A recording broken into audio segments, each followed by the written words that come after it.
दोस्तों, कहानी की शुरुआत मार्च 2016 से होती है और हम मिचेल नाम की लड़की को देखते हैं जिसकी हाल ही में बेन से शादी होने वाली है। लेकिन किसी बात को लेकर उन दोनों के बीच झगड़ा हो जाता है, जिसके बाद मिचेल अपना सारा सामान पैक करने के बाद घर छोड़कर चली जाती है। अब जब वह कार से जा रही होती है तभी बेन की कॉल आती है और वह मिचेल से वापस घर लौटने के लिए कहता है, लेकिन वह उसका फोन कट कर देती है। फिर वह रेडियो ऑन करती है जिसमें मौसम की खराब जानकारी के साथ साथ किसी ब्लैकआउट के बारे में बात की जा रही थी। तभी अचानक उसकी कार का एक्सीडेंट हो जाता है और वह पलटकर खाई में गिर जाती है। अब जब मिचेल को होश आता है तो वह खुद को एक बंद कमरे में पाती है। उसके हाथ में ड्रिप लगी हुई थी और उसका पैर भी जख्मी हो चुका था, जो एक लोहे की जंजीर से बंधा हुआ था। अब मिचेल को लगता है कि शायद किसी ने उसे किडनैप कर लिया है। तभी वह देखती है कि उसका सारा सामान अभी भी रूम में रखा हुआ है, जिसके बाद वह आईवी स्टैंड को यूज करके अपना फोन पास लेकर आती है। लेकिन इस कमरे के अंदर किसी भी तरह का सिग्नल मौजूद नहीं था। तभी मिचेल को लगता है कि कोई उसके नजदीक आ रहा है। फिर एक हॉवर्ड नाम का शख्स दरवाजा खोलकर अंदर आता है, जो मिचेल के लिए खाना लाया था। लेकिन मिचेल उसकी गन देखकर काफी डर जाती है। मिचेल कहती है कि मुझे यहाँ से जाने दो, मेरा बॉयफ्रेंड बाहर मेरा इंतजार कर रहा है और पुलिस यहाँ आती ही होगी।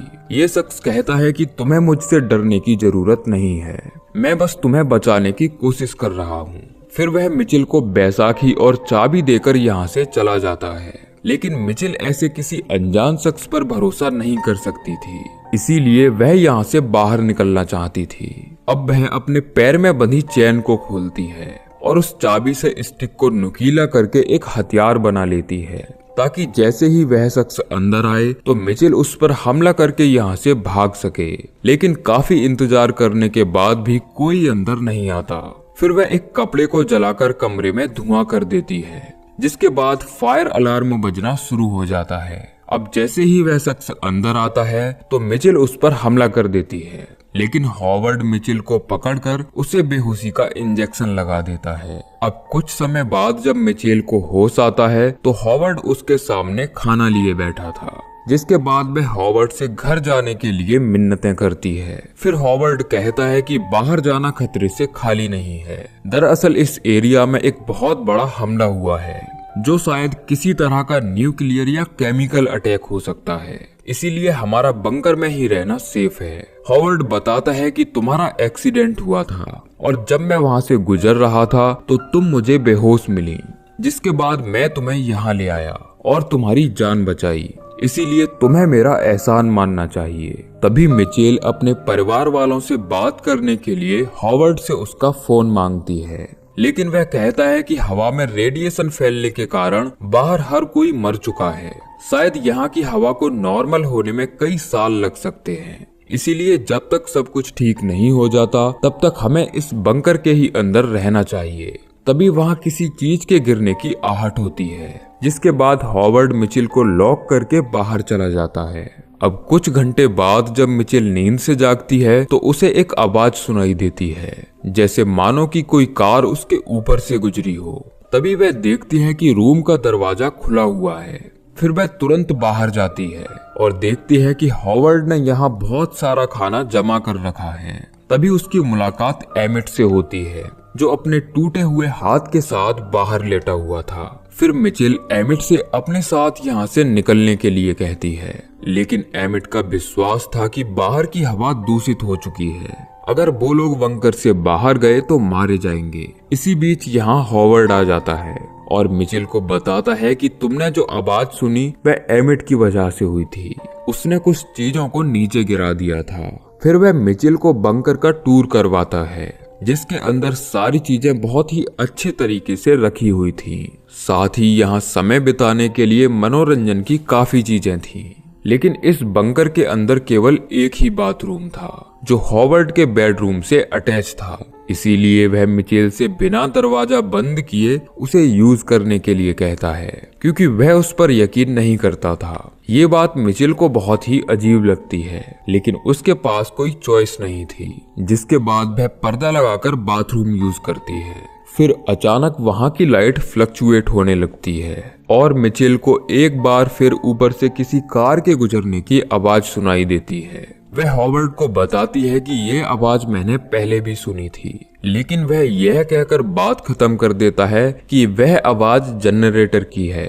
फिर मिचेल कहती है कि हमें पुलिस से कांटेक्ट करना चाहिए, जिसके बाद हॉवर्ड पास रखे रेडियो की तरफ इशारा करता है जो बाहर का कोई भी सिग्नल नहीं पकड़ रहा था। फिर वह मिचेल से किसी मैगन नाम की लड़की का जिक्र करता है जो पहले उसके साथ रहती थी।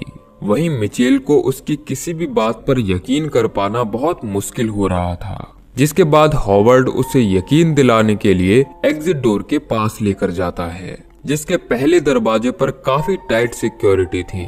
फिर मिचेल विंडो से बाहर झांकती है और देखती है कि हॉवर्ड के पालतू जानवर बाहर मरे पड़े हैं। मिचेल पूछती है कि इन्हें क्या हुआ था। हॉवर्ड कहता है कि ये तुम्हारी तरह खुशकिस्मत नहीं थे, इनकी मौत हवा में फैल चुके जहर की वजह से हुई है। तभी मिचेल की नजर वहां खड़े ट्रक पर जाती है जिस पर डेंट के निशान और खून लगा हुआ था। अब कुछ समय बाद मिचेल एमिट से मिलती है और पूछती है कि तुम हॉवर्ड के बारे में क्या जानते हो, क्योंकि एमिट हॉवर्ड को काफी पहले से जानता था। फिर वह बताता है कि हॉवर्ड पहले नेवी में था और मिलिट्री के लिए सैटेलाइट को लेकर कुछ काम करता था, लेकिन यहाँ आकर उसने इस फार्म को खरीद लिया और इस अंडरग्राउंड बंकर को बनाने में मैंने भी उसकी मदद की थी। फिर मिचेल कहती है कि हॉवर्ड हमसे झूठ बोल रहा है, दरअसल उसने ही मेरी कार को टक्कर मारी थी और मेरे बेहोश होने के बाद वह मुझे किडनैप करके यहाँ ले आया। वह न्यूक्लियर हमले के बारे में जो भी बात कर रहा है वह सब झूठ है। लेकिन एमिट मिचेल की बातों से सहमत नहीं था, क्योंकि खुद उसने आसमान में किसी चमकदार रोशनी को देखा था, जिसे देखकर लग रहा था कि मानो दूर कहीं बहुत बड़ा हमला हुआ हो। जिसके बाद मैं अपनी जान बचाने के लिए इस बंकर में आ गया और ये चोट मुझे तभी लगी थी। मिचेल कहती है कि मैंने ठीक हमारे ऊपर कार के गुजरने की आवाज सुनी थी। इसी बीच यहाँ हॉवर्ड आ जाता है, शायद जिसने उनकी सारी बातें सुन ली थी। फिर वह कहता है कि खाना तैयार है। अब जब ये लोग खाने की टेबल पर बैठे होते हैं तो एमिट सीरियस माहौल को हल्का करने के लिए जोक्स मारने लगता है, लेकिन हॉवर्ड को उसकी बातें पसंद नहीं आती और वह एमिट से चुपचाप खाना खाने के लिए कहता है। इसी बीच मिचेल को एक आइडिया आता है और वह हॉवर्ड को गुस्सा दिलाने के लिए एमिट के साथ फ्लर्ट करने लगती है। जब ये दोनों आपस में हंसी मजाक कर रहे होते हैं तो हॉवर्ड काफी जेलस फील कर रहा होता है और जैसे ही मिचेल एमिट के हाथ को टच करती है तो हॉवर्ड गुस्से से बेकाबू होकर मिचेल पर भड़क जाता है। वह कहता है कि मैंने यहाँ तुम्हें रहने के लिए जगह और पेट भरने के लिए खाना दिया है, इसका ये मतलब नहीं है कि तुम मेरी बेइज्जती करो। लेकिन मिचेल का असली मकसद तो उसकी बेल्ट से चाबियां चुराना था। जब हॉवर्ड उसके नजदीक आता है तो वह चाबियां चुरा लेती है, जिसके बाद मिचेल हॉवर्ड से माफी मांगती है और मामला शांत हो जाता है। उसी समय एक बार फिर ऊपर से किसी कार के गुजरने की आवाज आती है। फिर मौका पाते ही मिचेल हॉवर्ड पर हमला करके भाग जाती है। तभी हॉवर्ड उसका पीछा करता है, लेकिन मिचेल पहले दरवाजे को खोलकर अंदर से बंद हो जाती है। तभी उसे बंकर के पास एक कार नजर आती है और वह मदद के लिए चिल्लाने लगती है। लेकिन इससे पहले कि वह सेकंड दरवाजा खोल पाती, एक महिला दरवाजे पर आकर अंदर आने के लिए मदद मांगती है। मिचेल भी उसकी मदद करना चाहती थी, लेकिन शायद बाहर की जहरीली हवा ने उसे इन्फेक्टेड कर दिया था, जिसके कारण उसकी स्किन बुरी तरह झुलस चुकी थी। फिर वह महिला जोर जोर से अपने सर को दरवाजे पर पीटना शुरू कर देती है, जिससे मिचेल काफी डर जाती है और वह वापस आकर कमरे में बैठ जाती है। तभी हॉवर्ड कन्फेस करता है कि मैंने ही तुम्हारी कार को टक्कर मारी थी। दरअसल जब हमला हुआ था तो मैं काफी डर गया था और किसी भी कीमत पर अपने फार्म हाउस पर वापस लौटना चाहता था, लेकिन इस जल्दबाजी में मैंने तुम्हारी कार को टक्कर मार दी, जिसके बाद तुम बेहोश हो गई और मैं तुम्हें यहाँ ले आया। फिर हॉवर्ड मिचेल को कुछ पुराने कपड़े देता है जो मेगन के थे, जिसके बाद मिचेल नहाने चली जाती है और हॉवर्ड वहीं बैठकर अपना जख्म सिलने लगता है। फिर मिचेल उसकी मदद करती है। तभी हॉवर्ड खुलासा करता है कि मेगन उसकी बेटी थी जो एक आर्टिस्ट बनना चाहती थी, लेकिन उसकी एक्स वाइफ उसे अपने साथ शिकागो ले गई। फिर वह मिचेल को मेगन की तस्वीर दिखाता है। अब मिचेल को भी यकीन हो जाता है कि हॉवर्ड जो कुछ भी कह रहा है वह सब सच है। अब बंकर के अंदर का माहौल पहले से काफी खुशनुमा हो गया था, क्योंकि अब ये तीनों सारा काम मिलजुल कर करते थे, जैसे साथ में खाना पकाना, गेम खेलना और टाइम पास करने के लिए टीवी देखना। एक दिन मिचेल मैगजीन पर कुछ ड्रॉ कर रही थी और एमिट को बताती है कि वह फैशन डिजाइनिंग में अपना कैरियर बनाना चाहती थी। फिर अचानक एक तेज आवाज होती है और बंकर के अंदर की सारी चीजें हिलने लगती हैं। आवाज सुनकर लग रहा था कि मानो बंकर के ऊपर से कोई हेलीकॉप्टर गुजरा हो, लेकिन हॉवर्ड का मानना था कि वह हेलीकॉप्टर दुश्मन फौज का हो सकता है, जो शायद इस एरिया में हवाई पेट्रोलिंग कर रहे होंगे, क्योंकि उसने 14 साल तक नेवी में काम किया है। इसीलिए उसे पूरा यकीन है कि ये चॉपर्स अमेरिकन मिलिट्री के नहीं हैं। तभी अचानक बंकर के अंदर लगा एयर फिल्टरेशन सिस्टम बंद हो जाता है, जिसका मतलब था कि अगर जल्दी ही उसे ठीक नहीं किया गया तो बंकर के अंदर सांस लेने लायक हवा नहीं बचेगी। फिर हॉवर्ड फिल्टरेशन सिस्टम को रीस्टार्ट करने के लिए मिचेल को चुनता है, क्योंकि वह काफी पतली थी और डक्ट के रास्ते ऊपर तक जा सकती थी। जिसके बाद मिचेल एक टॉर्च के सहारे आगे बढ़ती है। हालांकि अंदर जगह काफी कम थी, लेकिन किसी तरह वह मैकेनिकल रूम तक पहुंच जाती है। फिर वह एयर फिल्टरेशन सिस्टम को रीस्टार्ट करती है। तभी मिचेल का ध्यान वहां रखी सीढ़ी की तरफ जाता है। फिर वह ऊपर चढ़कर देखती है कि शीशे के अंदर से स्क्रैच करके किसी ने हेल्प लिखा है, जिसे देखकर मिचेल का सर चकराने लगता है। फिर वह लैडर से नीचे उतरती है और तभी वहां उसे ईयर रिंग्स मिलती हैं, जिन पर खून लगा हुआ था। फिर वह उन ईयर रिंग्स को लेकर नीचे आती है। अब जब हॉवर्ड वहां नहीं होता तो मिचेल एमिट को वह ईयर रिंग्स दिखाती है, लेकिन एमिट को उसकी बातों पर यकीन कर पाना मुश्किल हो रहा था। फिर वह उसे मेगन की तस्वीर दिखाती है, जिसमें उसने सेम ईयर रिंग्स को पहने हुआ था। तभी एमिट बताता है कि ये मेगन नहीं है, इस लड़की का नाम ब्रिटेनी है, जो मेरी बहन के साथ हाई स्कूल में पढ़ती थी और 2 साल पहले ये अचानक शहर से गायब हो गई थी। तभी किताब के अंदर से एक और तस्वीर नीचे गिरती है, जिसमें ब्रिटेनी वही टी शर्ट पहने थी जो अभी मिचेल ने पहनी है। यानी कि हॉवर्ड ने मेगन के बारे में जो कुछ भी मिचेल को बताया है वह सब कुछ झूठ था, क्योंकि उसने ब्रिटेनी को किडनैप करके मार दिया है। तभी वहां हॉवर्ड आता है, जो मिचेल से कहता है कि तुम्हें नहा लेना चाहिए, हो सकता है कि बाहर की जहरीली हवा थोड़ी बहुत अंदर आ गई हो। अब जब मिचेल शॉवर लेने जाती है तो उसे एक आइडिया आता है। दरअसल वह बाथरूम में लगे पर्दों से एक सूट बना सकती थी। फिर एमिट और वह प्लान बनाते हैं। अब जब हॉवर्ड टीवी देख रहा था तभी एमिट कैंची को चुराकर अपने टूटे हुए हाथ में रख लेता है। फिर वह हॉवर्ड से कहता है कि मिचेल बाहर फिल्टर यूनिट को ठीक करने गई थी, हो सकता है कि उसके साथ बाहर के कुछ पार्टिकल्स अंदर आ गए हों और उसने तुम्हारा बाथरूम भी यूज किया है। जिसके बाद हॉवर्ड बाथरूम के पर्दों को हटाकर डस्टबिन में डाल देता है। फिर मिचेल उन पर्दों को बाहर निकाल लेती है। अब बंकर के अंदर जो भी चीजें मौजूद थीं, वह उन सब का इस्तेमाल करके सूट बनाने लगती है, जैसे कि उसने मैगजीन में देखा था। फिर वह एक प्लास्टिक बोतल को काटकर गैस मास्क बनाती है और जैसे ही उसे लगता कि हॉवर्ड अंदर आने वाला है तो वह सारी चीजें गद्दे के अंदर छिपा देती। अब अगले कई दिनों तक मिचेल इसी काम में लगी रहती है। फिर एक दिन हॉवर्ड मिचेल और एमिट से एक ड्रम को बाहर निकलवाता है और कहता है कि उसे बाथरूम में लेकर जाओ। फिर वह एक्सप्लेन करता है कि ये लिक्विड परक्लोरिक एसिड है, जो नेवल सैटेलाइट को ऑर्बिट में लॉन्च करने के काम आता है, लेकिन ये इतना खतरनाक है कि किसी भी इंसान की हड्डियां तक गला सकता है। फिर एमिट कहता है कि तुम ये सब हमें क्यों बता रहे हो। जिसके बाद हॉवर्ड मिचेल के रूम से बरामद की गई कुछ चीजें दिखाता है और अब उसे शक था कि ये दोनों मिलकर जरूर कुछ प्लान कर रहे हैं। वह उन्हें लास्ट वार्निंग देते हुए सब कुछ बताने के लिए कहता है। फिर एमिट मिचेल को बचाने के लिए झूठ बोल देता है और कहता है कि मैं इन टूल्स की मदद से कोई हथियार बनाना चाहता था ताकि मैं तुम्हारी गन छीन सकूं और मिचेल से अपनी वैसे ही रिस्पेक्ट करवा सकूं जैसे वह तुम्हारी करती है। एमिट इसके लिए माफी भी मांगता है, लेकिन हॉवर्ड उसके सर में गोली मारकर उसकी हत्या कर देता है। ये देखकर मिचेल बुरी तरह डर जाती है फिर हॉवर्ड उसके नजदीक जाता है और कहता है कि ये सब मैंने तुम्हारे लिए किया है क्योंकि एमिट तुम्हें हर्ट करना चाहता था। जिसके बाद हॉवर्ड मिचेल को रूम में भेज देता है ताकि वह एमिट की बॉडी को ठिकाने लगा सके, लेकिन मिचेल अभी भी सदमे में थी और एमिट को काफी मिस कर रही थी। फिर कुछ समय बाद हॉवर्ड नहा धोकर अंदर आता है। अब उसने अपनी सेब भी क्लीन कर ली थी और वह मिचेल के लिए आइसक्रीम लाया था।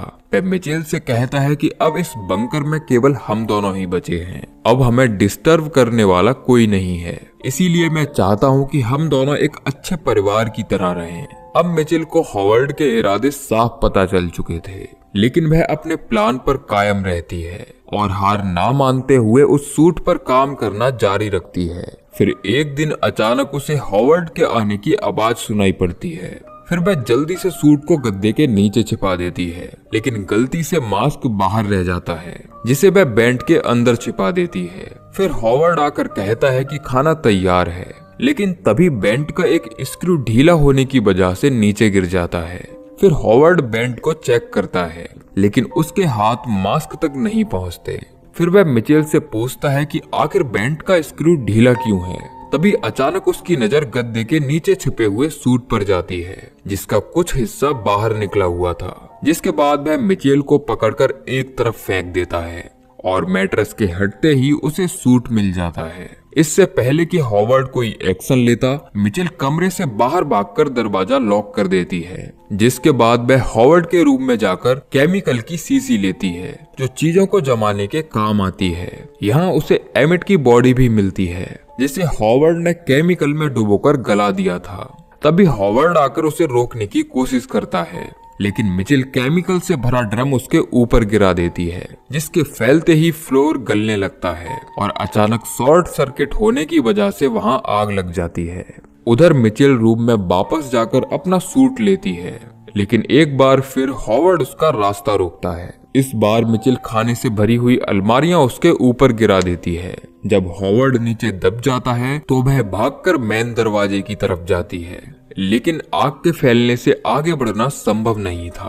फिर बंकर से निकलने के लिए मिचेल डक्ट का इस्तेमाल करती है, लेकिन हॉवर्ड उस पर नीचे से हमला करता है। हालांकि मिचेल उसके हर बार से बचते हुए आगे बढ़ती है और अंत में मैकेनिकल रूम तक पहुंच जाती है।